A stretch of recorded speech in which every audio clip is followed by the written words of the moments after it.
옆에 분들에게 같이 인사합시다. 올해는 하나님의 큰 복을 받으세요. 하나님의 큰 복을 받으세요.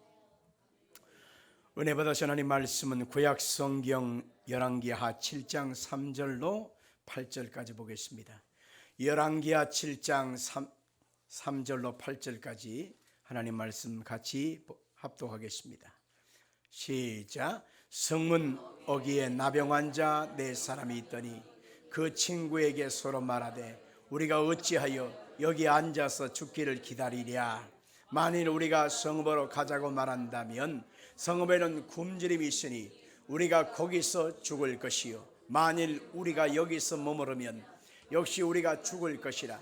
그런즉 우리가 가서 아람 군대에게 항복하자. 그들이 우리를 살려두면 살 것이요 우리를 죽이면 죽을 것이라 하고 아람 진으로 가게 하여 해질 무렵에 일어나 아람 진영 끝에 이르러서 본즉 그곳에 한 사람도 없으니 이는 주께서 아람 군대로 병거 소리와 말 소리와 큰 군대의 소리를 듣게 하셨으므로 아람 사람이 서로 말하기를 이스라엘 왕이 우리를 치려하여 헷사람의 왕들과 애굽 왕들에게 값을 주고 그들을 우리에게 오게 하였다 하고 해질 무렵에 일어나서 도망하되 그 장막과 말과 나귀를 버리고 진영을 그대로 두고 목숨을 위하여 도망하였습니다.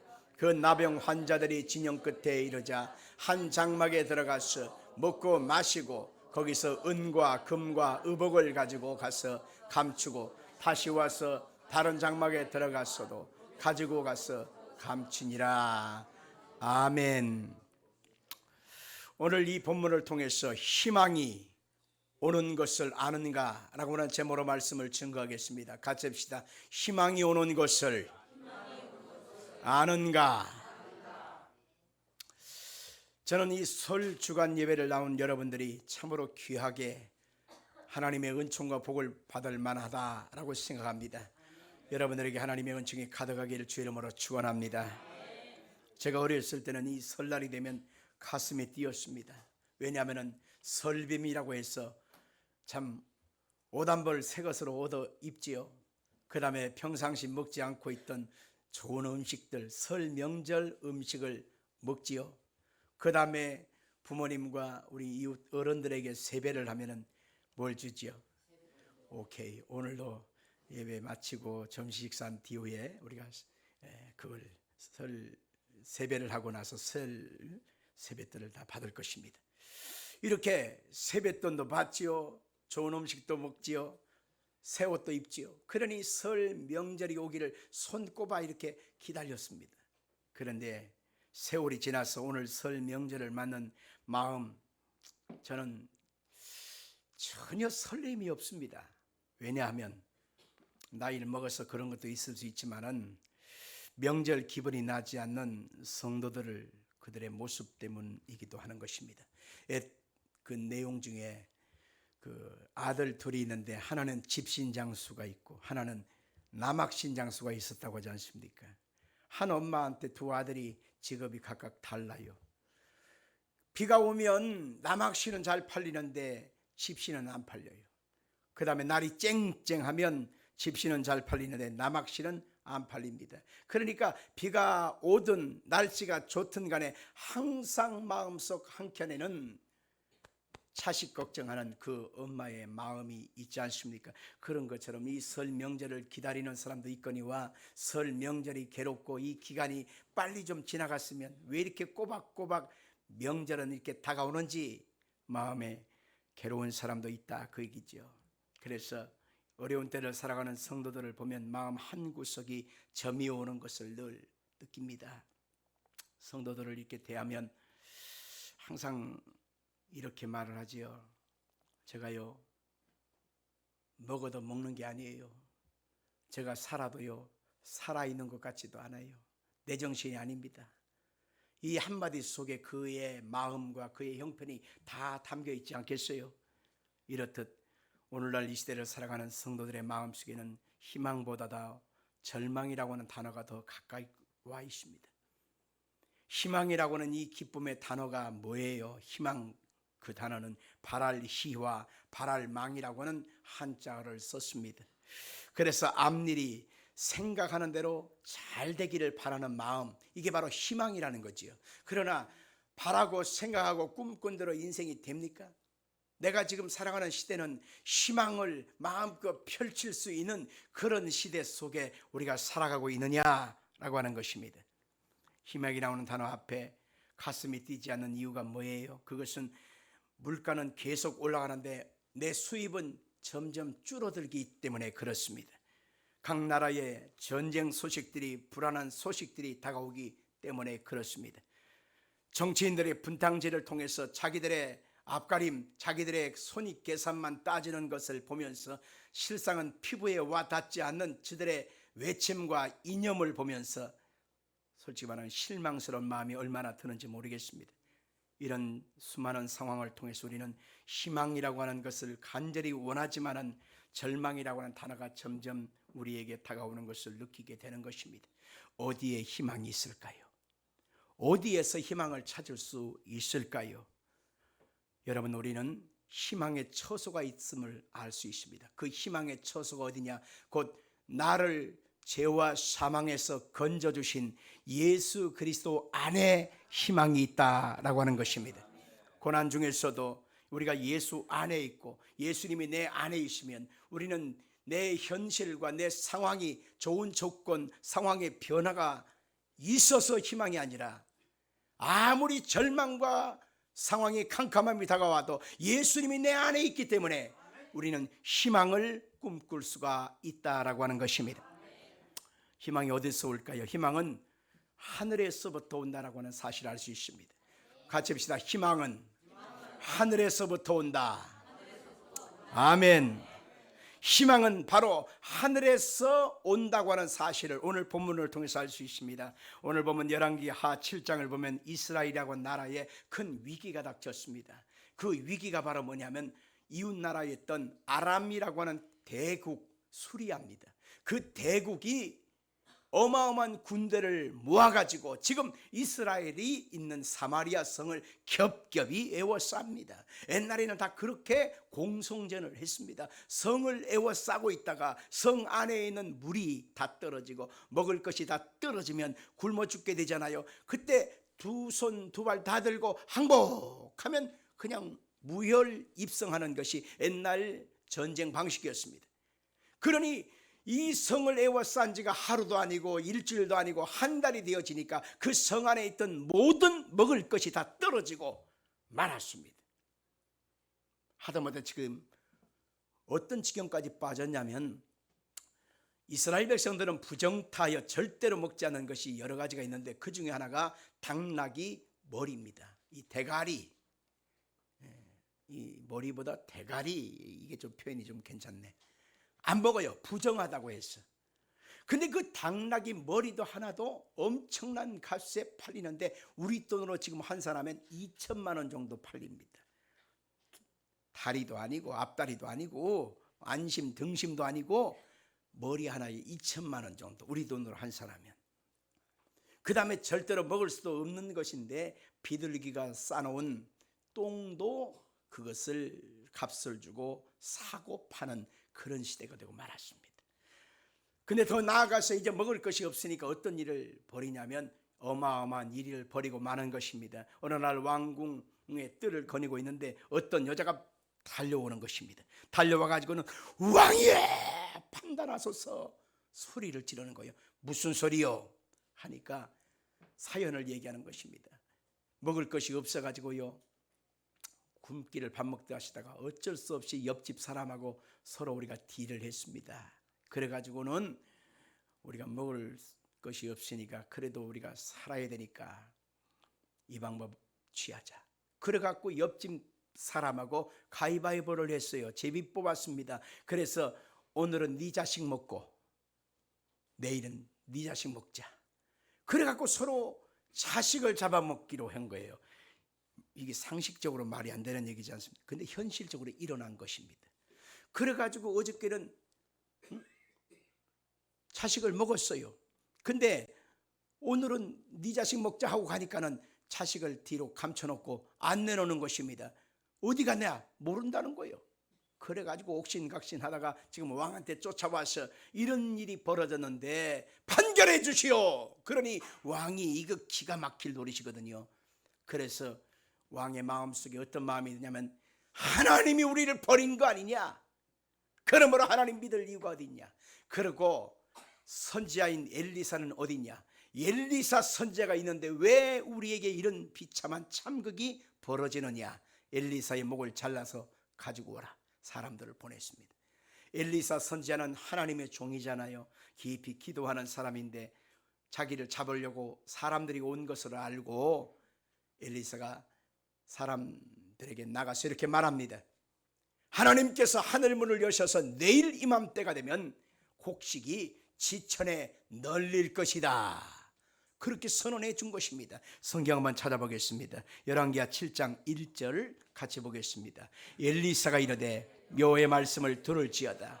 여호와께서 이르시되 내일 이맘때에 사마리아 성문에서 고운 밀가루 한 쌀을 한 세겔로 매매하고 보리 두 쌀을 한 세겔로 매매하리라 하셨느니라. 여기서 말하는 한 세겔은 우리나라 돈으로 계산하면 100원. 우리나라 돈으로 환산하면 100원입니다. 요즘 100원 가지고 뭘 할 수 있겠어요? 그만큼 너희들이 지금 구하는 곡식 밀가루든지 보리든지 100원에 살 수 있을 만큼 지천에 깔릴 것이다. 그 얘기를 지금 하고 있는 것입니다. 여러분, 놀라운 희망의 메시지가 하늘로부터 온 것입니다. 생각지도 못했습니다. 이것은 계산에 넣을 수도 없는 것인데 하나님은 이미 이스라엘 백성들을 위하여 이미 준비하고 계셨던 것을 알 수가 있는 것입니다. 우리가 살아가는 세상 속에서 동서남북 사방을 쳐다보고 정치인들을 쳐다보고 환경을 쳐다보고 세상이 돌아가는 것을 아무리 쳐다봐도 우리가 희망을 끄집어낼 수가 없습니다. 그러나 우리의 희망은 어디서 오느냐? 하나님께서 우리에게 준비하고 계신다는 사실을 우리가 믿어야만 하는 것입니다. 예레미야서 29장 11절에 보니까 하나님이 우리를 향한 생각이 뭐예요? 희망이라고 말하고 있습니다. 우리 한번 큰 소리를 읽어보겠습니다. 여호와의 말씀이니라. 너희를 향한 나의 생각을 내가 하나니 평안이요 재앙이 아니라 너희에게 미래와 희망을 주는 것이다. 하나님의 생각은 평안이, 하나님의 생각은 희망을 주는 것입니다. 오늘 여러분의 심령 속에 소망을 주시고 희망을 주셔서 다시 한번 일어나서 세상을 힘써 나갈 수 있도록 하나님 붙들어 주시기 이함인 것입니다. 환경이 희망으로 바뀌었기 때문에 희망하는 것이 아닙니다. 상황에 희망의 여지가 보이기 때문에 희망하는 것이 아닙니다. 조금이라도 희망의 가능성이 보이기 때문에 희망을 말하는 것이 아닙니다. 아무것도 희망할 수 있는 것이 없다 할지라도 우리에게 희망이 되시는 하나님이 계시기 때문에 희망하는 것입니다. 우리가 둘째로 할 수 있는 것은 희망을 붙잡고 전진하라는 것입니다.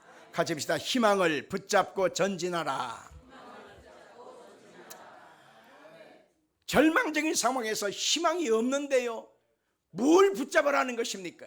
여러분, 환경에 보여지는 가능성이나 상황의 어떤 변화나 누군가 나를 도와주겠다고 하는 좋은 소식이라고 하는 것, 이것을 말하는 것이 아닙니다.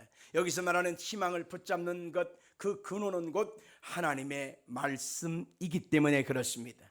하나님의 그 말씀, 그것이 우리에게 희망의 근원이요 뿌리라고 하는 것을 믿으시기를 바랍니다. 하나님은 어떻게 역사하시는가를 보면은 희망을 첫 번째로 붙잡고 나아갔던 사람이 누구냐면 성 밖에 내쳐진 인생, 버림받은 저주받은 인생 네 사람의 나병 환자들이 있었습니다. 여러분 알다시피 이 나병이라고 하는 것은 버림받은 병이다, 저주받은 병이다, 불치병이다, 옮겨지는 그런 유출하는 병입니다. 그래서 한 집안에서 가정에서 살 수가 없어서 성 밖으로 내쳐지고 그들끼리 별도로 살게 됐어요. 성 밖에서 가끔씩 갖다 주는 찌끄러기 그거 먹으면서 연명하면서 지금 살고 있는 것입니다.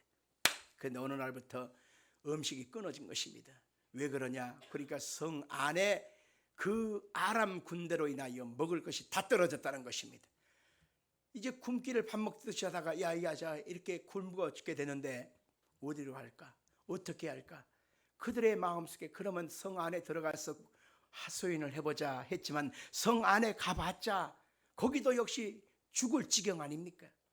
그러면 성 밖에 우리를 에워싸고 있는 그 아람 군대한테 가서 살려달라고 좀 비벼볼까? 그래도 우리를 죽일 텐데 그들은 양쪽을 다 바라봐도 희망이 없었습니다. 그런데 그들의 마음속에 희망을 갖게 된 것이 바로 뭐냐면, 야, 그래도 하나님은 우리에게 죽으란 법은 없다 했다. 하나님은 우리에게 희망이 되신다고 했다.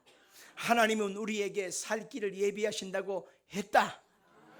그래서 그들이 마음속에 가진 것은 하나님에 대한 희망을 다시 한번 끄집어 올렸던 것입니다. 그래, 환경은 열악하다, 죽을 일밖에 없다. 그러나 하나님이 함께하는데 그래도 살 길이 있지 않겠는가 해서 그들이 가능성을 찾은 것이 성 안에는 완전히 절망입니다. 그런데 이제는 아람 진으로 가면 거기는 먹을 것이 있지 않겠나? 죽으면 죽지 뭐. 그래서 그들이 아람으로 발걸음을 향하여 옮기게 되었습니다. 여러분, 나병이라고 하는 것은 갑자기 눈썹이 다 빠지는 것이고 귀가 뚝 떨어져 나가는 것이고 손가락 발가락에 문드러져도 아픔을 느끼지 못하는 병이 나병, 문둥병이에요. 그러니 그들이 걸음을 제대로 걸을 수가 없잖아요. 그러니까 네 사람이 어깨동무하면서 걸음을 짰어요. 그래서 끼우뚱 끼우뚱 끼우뚱 끼우뚱 하면서 그들이 뭘 했겠어요? 노래를 불렀겠지요. 하나님 앞에 찬양을 불렀겠지요. 저는 그때 불렀던 찬양이 뭘까라고 생각하다 이 찬양이 아니었겠는가 생각해 봅니다. 주 안에 있는 나에게 단 근심이 있으랴 십자가 밑에 나가 내 짐을 풀었네. 주님을 찬송하면서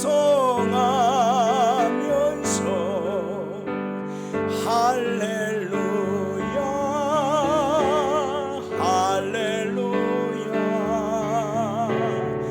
내 앞길 멀고 매도 나 주님만 따라가리.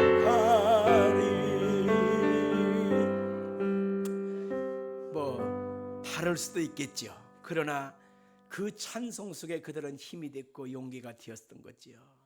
그러면서 그들이 기우뚱 하면서 적진 앞으로 나아갔는데 하나님은 희망의 사람들이 오는 것을 보시고 환경을 하나님이 다 열어버리고 말았습니다.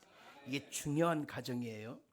그들이 탄식하고 절망하고 주저앉고 포기하고 누구 탓 원망 불평이라 해대면서 그대로 주저앉아 버렸더라면 아무것도 변화가 일어나지 않아요.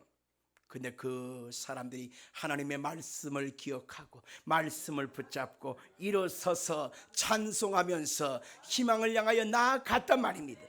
그러자 희한한 일이 생기는데 하나님께서 그 아람 진의 사람들이 저녁 때가 되어졌을 때에 솥을 걸고 거기에다가 음식물을 지지고 볶고 끓이고 삶고 하면서 지금 맛있게 음식을 준비하고 있었던 거예요.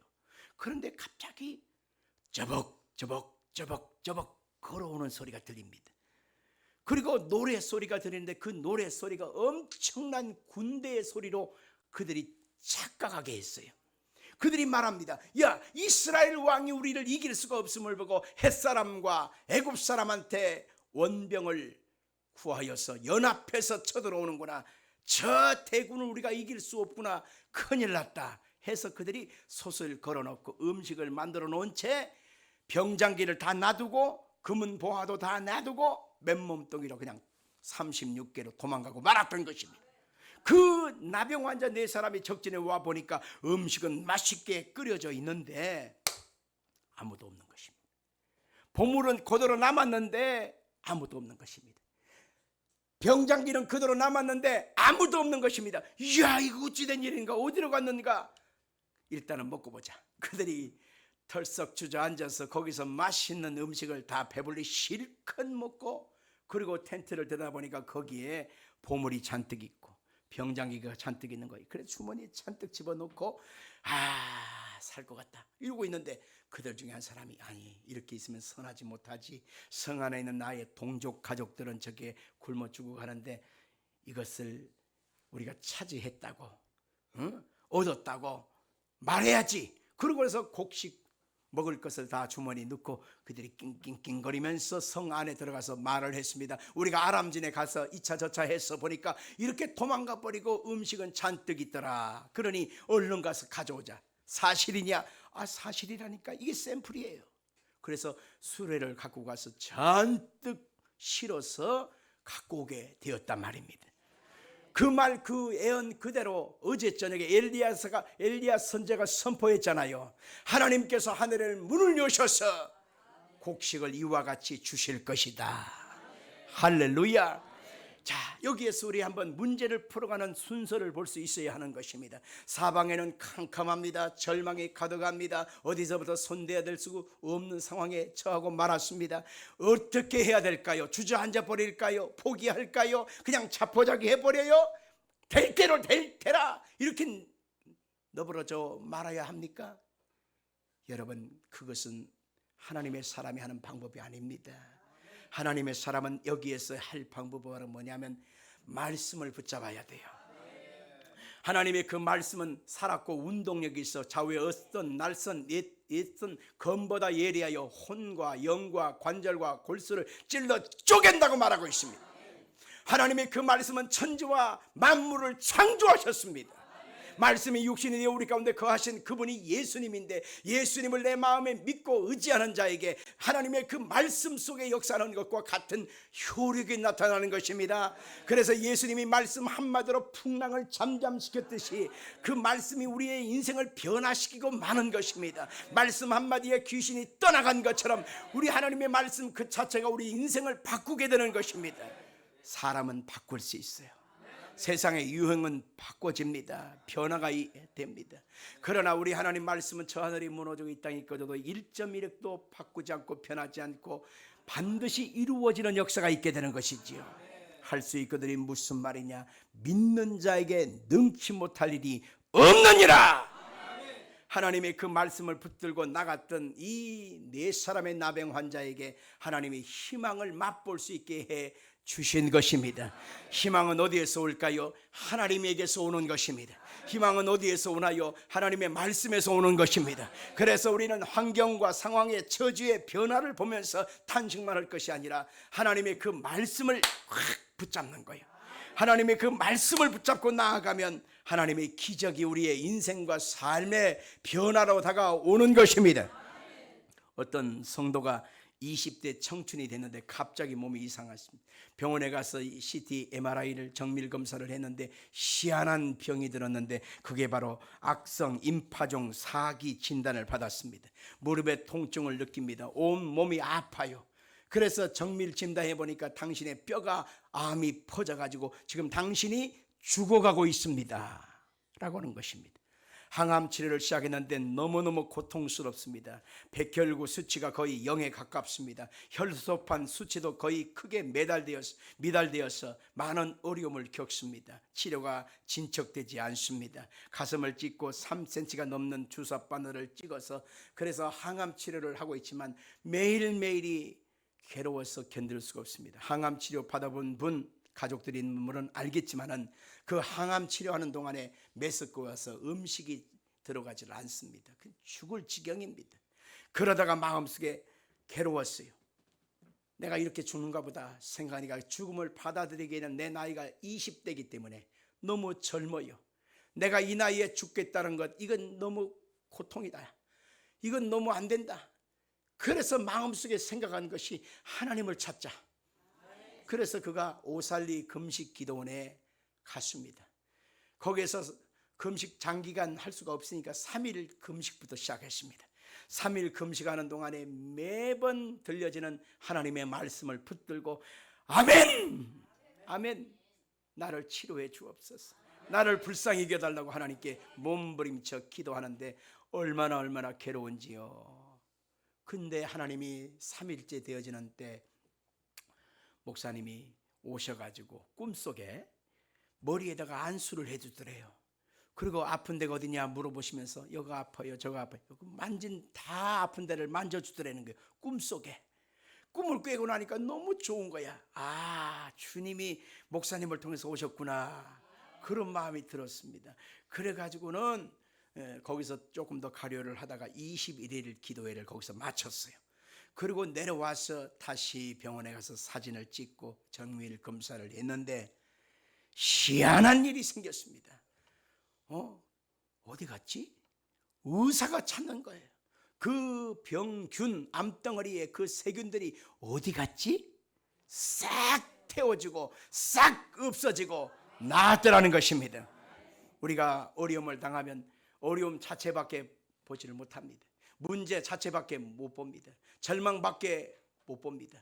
그러나 우리는 믿음의 사람이기 때문에 그것을 뛰어넘어서 하나님의 일하심을 볼 수 있어야만 하는 것입니다. 하나님, 그분은 우리의 삶 속에 믿음의 사람과 함께 하시고 그 믿음이 있는 한 하나님의 역사가 떠나가지 않고 응답하여 주시는 것입니다. 유명한 마틴 루터 킹 목사님이 젊었을 때에 겪은 일인데요, 이분이 수레에다 짐을 싣고 언덕바지를 올라가는 것입니다. 올라가는데 너무 가팔라서 짐은 무겁지 앞으로 나갈 수가 없는 거예요. 힘이 들어요. 그래가지고 털썩 주저앉아가지고 누가 안 도와주나, 누가 좀 나를 좀 밀어줬으면 좋겠는데, 근데 아무도 나한테 도와주겠다고 말을 하지 않더라는 거예요. 그래서 어떡하나 이걸 끌고 가야 되는데, 그래서 마음속에 그래, 하나님이 도와주실 거야, 그런 마음을 가지고서 다시 수레를 끌고서 낑낑대면서 오르기 시작합니다. 낑낑대면서 한 발자국 두 발자국 올라가기 시작합니다. 그런데 몇 걸음 뒤에 누가 밀어주는지 짐이 가볍고 수레가 가뿐하게 올라가기 시작하다는 것입니다. 그래서 누구요? 쳐다보니까 처음에는 한 사람이 왔어, 두 사람이 왔어, 세 사람이 왔어, 네 사람이 와서 뒤에서 밀고 있더라는 것입니다. 바로 그것입니다. 우리에게 희망이라고 하는 것이 없다고 탄식만 할 것이 아니라 내가 희망을 향하여 발걸음을 옮기면 환경이 따라오는 것입니다. 사람이 따라오는 것입니다. 내가 희망을 향하여 한 발자국 두 발자국 천천히 갈 수는 있어요. 그래도 그 희망의 발걸음은 반드시 목적을 향하여 가게 되어 있습니다. 하나님의 사람은 그래서 죽으라는 법은 없는 것입니다. 유명한 사람 중에 맥스 루케이드라고 하는 기독교 작가가 있는데, 이런 분이 이 말을 했습니다. 지팡이를 들어야 바닷길이 열린다. 여리고성을 돌아야 성이 무너진다. 예수님의 옷장을 만져야 예수님께서 가던 길을 멈추고 돌아보신다. 사람들이 시끄럽다 하는 소리보다 더 크게 예수님을 불러야 내 소원이 무엇이냐라고 물어보신다. 아주 멋진 말입니다. 우리가 희망을 붙잡고 믿음으로 발걸음을 옮기면 하나님이 역사해 주시는 것입니다. 우리가 믿음의 발걸음을 옮기면 주께서 오셔서 홍해도 갈라주시고 여리고성도 무너뜨려 주시고 주께서 혈우병의 근원을 끊어버려 주시고 절망의 인생을 희망의 인생으로 바꿔주는 것입니다. 처음부터 대박나기만 고대하고 한 방이면 됐지, 한 방만 찾아대면 인생이 한 방으로 됩니까? 여기까지 살아오신 여러분들 인생이 한 방으로 됩니까? 나는 한 방으로 된 적이 한 번도 없어요. 그런데 예수님 은혜 안에서 믿음으로 한 발자국 한 발자국 하루하루 주님과 함께 걸어가다 보니까 어느 사이에 다 해결되어 있더라고. 희망이 곧 우리의 심령 속의 소망입니다. 희망이 곧 잘 되는 역사의 출발점인 것입니다. 그 희망이 어디서 온다고요? 하나님에게서 온다는 것입니다. 우리는 어떤 반응을 보일까요? 우리는 셋째로 희망의 메시지를 주셨을 때 엘리야는 그것을 믿음으로 받아들였다는 것입니다. 같이 합시다. 믿음으로 받아들이자. 아멘. 내 주제에 뭘 할 수 있겠어? 이 나이에 뭘 할 수 있겠어? 이 형편에 뭘 할 수 있겠어? 그까짓 것 갖고 뭐가 되겠어? 이건 절망의 언어입니다. 여러분들, 아무것도 아닌 것 같지만요, 산의 진미가 그림의 떡으로 잔뜩 있어봐야 나한테 아무런 도움이 안 돼요. 내 상 앞에 있는 수제비 한 그릇이 나한테 힘이 돼요. 아무리 남의 집이 어떻게 대단한 것이 있을지라도 그거 나한테 도움이 안 돼요. 내 주머니 안에 있는 1,000원짜리 한 장이 큰 힘이 되는 거예요. 마찬가지로 우리 속에 하나님을 향한 그 믿음이 나의 인생을, 나의 가정을, 나의 앞길을 변화시킬 수 있는 능력이 되는 것입니다. 엘리사는 하나님이 주신 감동을 붙잡고 믿음으로 선포했어요. 만약 그것이 뻥이 나고 그것이 이루어지지 않는다면 어떻게 되겠어요? 엘리야는 목이 댕강 잘라지겠죠. 그런데 하나님의 그 말씀을 믿고 선포한 거요. 하나님께서 내일 이맘때에 그렇게 역사하리라. 그 믿음이 결국 환경을 변화시키게 된 것입니다. 그런데 성경에 보니까 그 말씀을 받자마자 뭔 소리가 어때? 아이고 웃기네 하면서 하나님이 하늘에 창을 내신들 그런 일이 있을 수 있겠느냐 라 말했던 그 장관 한 사람이 있었다는 것입니다. 한번 읽어볼까요? 열왕기하 7장 2절 같이 보겠습니다. 그때의 왕이 그의 손에 의지하는 자 곧 한 장관이 하나님의 사람에게 대답하여 이르되 여호와께서 하늘에 창을 내신들 어찌 이런 일이 있으리요 하더라. 엘리사가 이르되 네가 네 눈으로 보리라. 그러나 그것을 먹지는 못하리라 하니라. 아멘. 오늘 이 본문에 보니까 왕의 장관, 그러니까 오른팔 같은 사람이었다는 거죠. 그 사람이 지금 엘리사가 선포하는 말을 듣자마자 뭐라고 그래요? 하늘에 창을 내신들 어찌 그런 일이 있을 수 있겠느냐. 하나님이. 그러면서 하나님을 빈정거리고 욕했던 거예요. 그러자 엘리사가 뭐라고 합니까? 네가 볼 거야. 그러나 먹지는 못할 거야. 이 말이 어떻게 현실로 나타나냐면 그 다음날 그렇게 아람 진에서 수많은 곡식을 실어 오게 될 때 사람들이 배고프다가 갑자기 먹을 것을 보니까 눈이 뒤집히죠. 와! 달려가는 거예요. 그때 이 장관이 나서가지고 줄을 서시오. 줄을 서라니까 이러면서 이제 교통정리를 했던 거예요. 사람들이 그 소리 듣겠어요? 당장 먹을 것이 앞에 있는데 막 밟아버렸습니다. 그러가 그 사람이 밟혀가지고 죽었다라고 성경은 나오고 있단 말입니다. 눈으로 보았습니다. 그러나 먹지는 못할 것이다 라고 말한 결과가 된 것이죠. 하나님의 그 역사를 우리가 빈정거리면서 믿지 못하고 타박하면 안 되는 것입니다. 하나님이 그 역사가 내 현실 속에 이루어지길 원한다면 믿음으로 받아들여야만 하는 것입니다.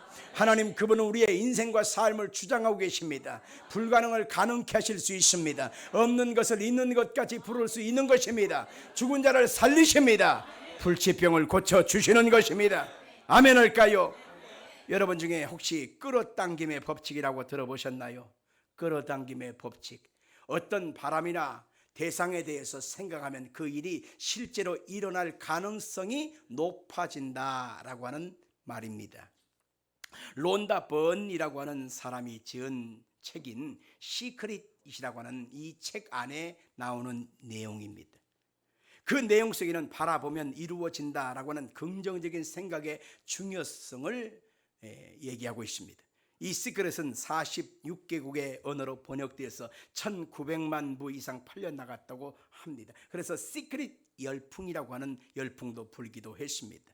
그 내용을 보면 끌어당김의 법칙은 like attract like라고 해서 이것은 유유상종 비슷한 끼끼리 서로 모이게 된다라고 하는 것입니다. 뭔가에 대해서 생각하면 그 일이 실제로 일어날 가능성이 높다. 플라스보 효과라고 말을 하기도 하는 것입니다. 그 내용을 보면 세 가지를 요약하고 있는데 중요합니다. 첫째는 긍정적인 초점을 맞춘다.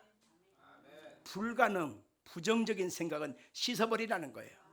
긍정적인 초점을 가지고 할 수 있다, 하면 된다, 해보자 라고 하는 마음의 긍정을 먼저 가지라는 것입니다. 두 번째는 자신의 것이 될 수 있다고 하는 신념을 가지라는 거예요. 반드시 이룰 수 있다, 반드시 이루어진다, 그것이 반드시 내 것이 될 수 있다. 세 번째는 원하는 바를 얻은 상태를 그대로 받아들이라는 것입니다. 내 것이 이미 이루어졌다라고 하는 사실로 받아들이라는 거예요. 아멘. 예를 들면은 가족 구원을 원하면요, 가족이 예수 믿어서 함께 예배 드리는 모습을 받아들이라는 것입니다. 저는 실제로 그랬습니다. 제가 예수를 처음 믿게 되고 은혜를 입게 됐을 때 가족 구원 놓고 기도했거든요. 그때 우리 아버지랑 우리 어머니랑 그리고 내 가족들, 내 그 아내와 자식들과 함께 내가 끄는 운전하는 차를 끌고 같이 식구들과 같이 차를 태워서 교회 가야지, 그것을 억지로 막 그림으로 이미지로 자꾸 상상해 보았습니다. 차를 내가 운전한다. 내 옆에는 우리 아버지를 모시고 뒤에는 어머니를 태우고 아내를 태우고 자식을 태워서 내가 한 차로 운전하고 교회 간다. 예배 잘 드리고 그러고 나서 맛있는 맛집에 가서 밥을 먹고 그리고 기쁨 속에서 아유 행복하다, 아유 즐겁다, 이걸 내가 바라보았어요. 상상할 수 없는 현실이고 그것이 가능해 보이지 않는 불가능이었습니다. 그런데 희한하게 세월이 흘러서 어느 시간에 보니까 진짜로 내가 우리 아버지와 함께, 어머니와 함께, 아내와 함께, 우리 큰아이와 함께 차를 내가 운전하고 같이 운전해서 고속도로에서 내가 이루어졌네. 진짜로 이루어졌네. 할렐루야. 그것이 10년 걸렸어요. 10년이라고 하는 시간이 지난 다음에 하나님께서 역사해 주셔서 현실로 그것이 나타나도록 이미지화해 준 것을 보았습니다. 결혼하고 싶은 사람은 결혼해서 행복하게 사는 모습을 바라보시기 바랍니다. 우리 자매들은 멋진 꽁털 날린 모자를 쓴 왕자님이 백마를 타고 따그덕 타고 와서 무릎을 탁 끌고 아가씨 결혼해 주시겠소? 이렇게 말하는 꿈을 꾸세요. 결혼한 사람 말고 결혼할 사람만 꿈을 꾸라는 거지. 뭐 또 갈 거야? 좌우지간 꿈을 꿔. 우리 형제들도 좌우지간 연예인 중에 한 명을 뽑아내요. 송혜교를 뽑든지 태희를 뽑든지, 그 다음에 현빈이 부인이 누구지? 손혜진을 뽑든지. 요즘 나오는 자매들은 난 몰라. 우리 시대에 좌우지간 그런 예쁜 자매가 내 앞에 딱 나타나서 함께 아름다운 가정의 모습을 꿈을 꾸십시오. 이미지화 하십시오. 안 그려질 거예요. 처음에는 굉장히 어색할 거예요. 그러나 꿈을 꾸십시오. 이미지대로 되어집니다. 병든 사람은 건강해진 모습을 꿈을 꾸십시오. 입맛이 떨어진 사람은 내가 뭐든지 잘 먹겠다, 잘 먹고 소화가 잘 된다라고 하는 꿈을 꾸십시오. 가난한 사람은 축복받은 모습을 꿈을 꾸십시오. 형통하여서 나누고 베풀고 섬기는 그 기쁨, 할렐루야. 나누고 베풀고 섬기는 그 기쁨, 그 행복감을 꿈을 꾸십시오. 아무래도 남한테 손 벌려서 사는 것보다 나눠주면서 사는 게 좋지요. 사모님 해가면서 사는 것보다 부리는 게 좋은 거예요. 아멘이십니까? 직장이 없는 사람은 직장 출근하는 꿈을 꾸십시오. 괜찮은 회사는 반드시 출입증이 있잖아, 출근증이 있잖아. 여기다 목걸이에다가 이렇게 있잖아요. 그걸 찍어서 들어가지 않습니까? 그 꿈을 꾸십시오. 내 집 갖기를 원하시는 사람은 내 집을 꿈을 꾸십시오. 방에 2개짜리든 3개짜리든 햇볕을 바라보는 남동쪽을 원하든 서북쪽을 원하든 좌우지간 꿈을 꾸십시오. 하나님, 우리가 예수를 믿어 구원받았다. 그러면 천국만 보내기를 원한다면 빨리 죽는 것이 답이요. 그러나 성경은 그런 식으로 푸는 게 아니에요. 영혼이 잘 되었으면 범사가 잘 되어져야 합니다. 강건하기를 원하시는 것이 하나님의 뜻이란 말입니다. 우리 기독교의 복음은 전인 구원인 것입니다. 영혼만 구원받는 것이 아니라 영혼도 범사도 육체도 주님 예수 오실 때 흠없게 보존되기를 원하는 것이 하나님의 뜻인 것입니다. 십자가 보혈의 피가 흘린 그곳, 그 자리가 곧 우리의 꿈의 출발점인 것입니다. 십자가 예수의 피 흘리심의 그 자리가 나의 죄와 사망과 저주, 슬픔이 철폐되어지고 예수의 부활로 말미암아 나도 함께 살아난 주님의 생명을 얻게 되었습니다. 그래서 예수 그리스도의 십자가와 부활의 현장에 가서 나는 예수님과 함께 죽었고 예수님과 함께 다시 살았으므로 나는 이전 것은 지나갔다. 나는 하나님 앞에 새로운 복을 받은 자다라고 하는 복된 믿음과 신앙에 대한 꿈을 꾸고 희망을 가질 때 그 사람의 인생은 반드시 아름다운 열매를 맺게 되어 있습니다. 가을이 지나서 이파리가 다 떨어지고 모든 나무들이 앙상하게 다 죽어버린 것 같습니다. 그러면 죽어버렸다고 나무를 싹둑 비워버립니까? 아닙니다. 반드시 겨울이 지나고 얼음이 녹고 땅이 풀어지면 거기에서 새순이 올라오고 거기에서 꽃이 피고 거기에서 열매를 맺는 것은 우리가 알고 있습니다. 마찬가지입니다. 예수를 믿어도 고난이 있고 예수를 믿어도 어려움이 있고 예수를 믿어도 절망의 때는 옵니다. 그러나 예수 그리스도가 내 안에 계시고 내가 예수 안에 있기 때문에 내 심령 속에 예수 그리스도의 봄은 오는 것입니다. 예수 그리스도의 부활의 역사가 내 삶 속에 이루어지는 것입니다. 내 가정 속에도 이루어지는 것입니다. 우리가 살고 있는 이 시대 속에 내가 예수 안에서 봄을 맞았다면 나를 통해서 내 주변에 있는 모든 사람들에게 봄의 소식을 전할 수 있는 놀라운 축복의 사람으로 살아갈 수가 있는 것입니다.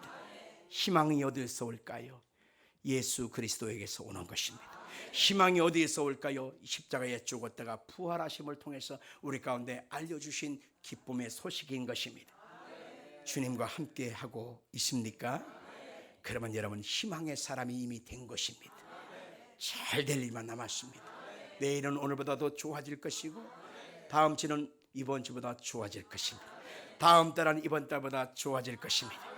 여러분의 내일은 오늘의 현재보다 복된 역사로 창대하게 될 것입니다. 그때 하나님께 영광 돌리시길 바라고 나한테 뜨아 한 잔을 사시길 바랍니다. 뜨거운 아메리카노 나는 그게 최고 좋아요. 여러분에게 아름다운 날이 기다리고 있습니다. 곧 있으면 옵니다. 여러분은 그 날을 향하여 오늘 발걸음을 옮기고 있는 것입니다. 그렇게 되기를 주 이름으로 축원합니다. 기도하겠습니다. 살아계신 아버지.